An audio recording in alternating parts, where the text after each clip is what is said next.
Hi friends, இன்றைக்கி நம்ம அதிரு சேனலில் கட்லை மீன் வறுக்கிறது எப்படின்னு பார்க்கலாம் வாங்க.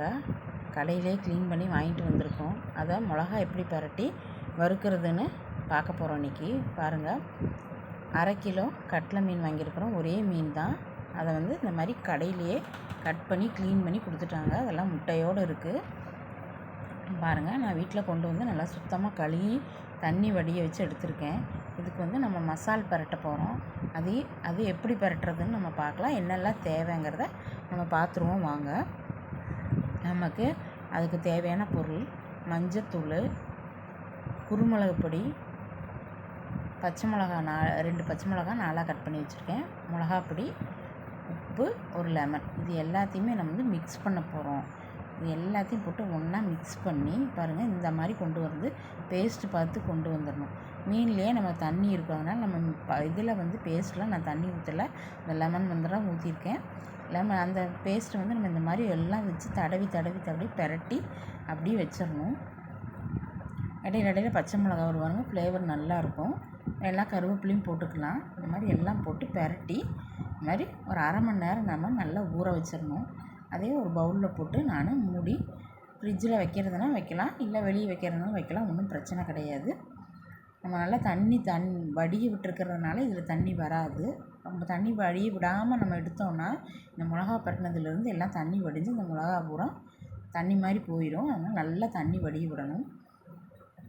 1/2 மணி நேரம் ஆயிடுச்சு பாருங்கள். இந்த மாதிரி தோசைக்கல்லில் கொஞ்சம் எண்ணெய் ஊற்றி ஒவ்வொன்றா நம்ம போட்டுருவோம். அதில் தோசைக்கல்லில் போட்டிங்கன்னா எண்ணெய் ஜாஸ்தி பிடிக்காது. எண்ணெய் நமக்கு அந்த மீன்லேயே இருக்கிற எண்ணெய் கொஞ்சம் லைட்டாக நம்ம மேலே ஊற்றி இது பண்ணும்போது அந்த எண்ணெயிலே நல்லா முருகலாக வந்துடும். எண்ணெயில் போட்டு பொரித்து எடுத்தோம்னா எண்ணெய் நிறைய செலவாகும். அந்த எண்ணெயை அடுத்தது நம்ம யூஸ் பண்ண முடியாது, ரொம்ப நாள் ஆகும் மறுபடியும் மீன் வாங்குறதுக்கு. அதனால் நம்ம இந்த மாதிரி தோசைக்கல்லில் போட்டால் எண்ணெய் ரொம்ப கம்மியாக செலவாகும்.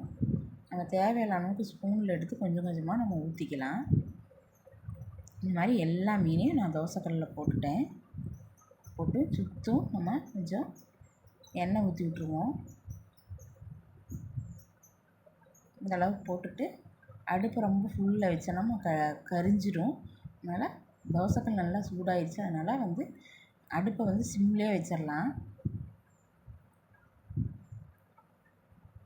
யாருங்க இந்த அளவுக்கு சுற்றும் இந்த மாதிரி கொஞ்சம் கொஞ்சமாக எண்ணெய் ஊற்றி ஸ்பூனில் தான் ஊற்றுறேன் நான். 10 நிமிஷம் அப்படியே விட்டுட்டு ஒவ்வொன்றா திருப்பி போட்டு பார்க்கலாம், எப்படி இருக்குன்னு பார்த்துடலாம்.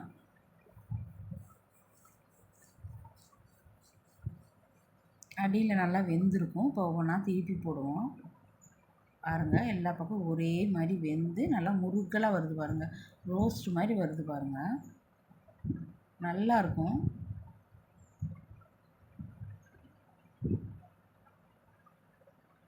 பொறுமையாக பியாமல் நம்ம எடுக்கணும். பாருங்கள்,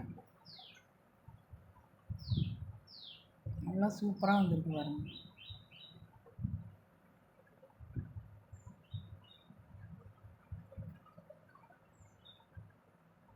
சும்மா சைடில் இருக்கிற மீன் கொஞ்சம் வேகாத மீனெல்லாம் நடுவில் போட்டோம்னா அதுவும் அந்த மாதிரி நல்லா முருகலாக வந்துடும்.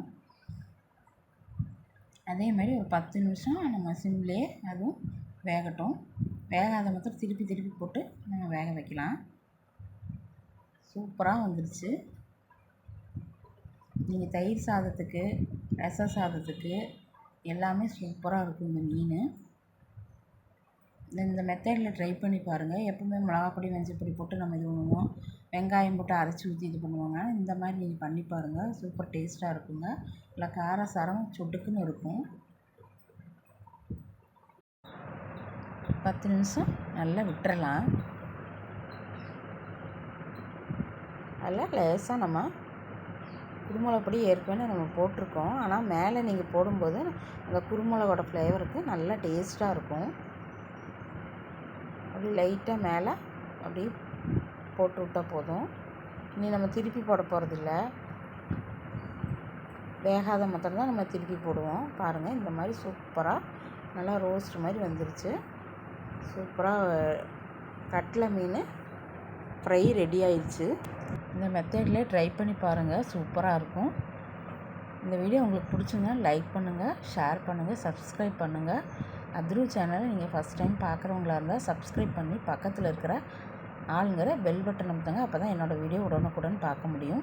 தேங்க்யூ.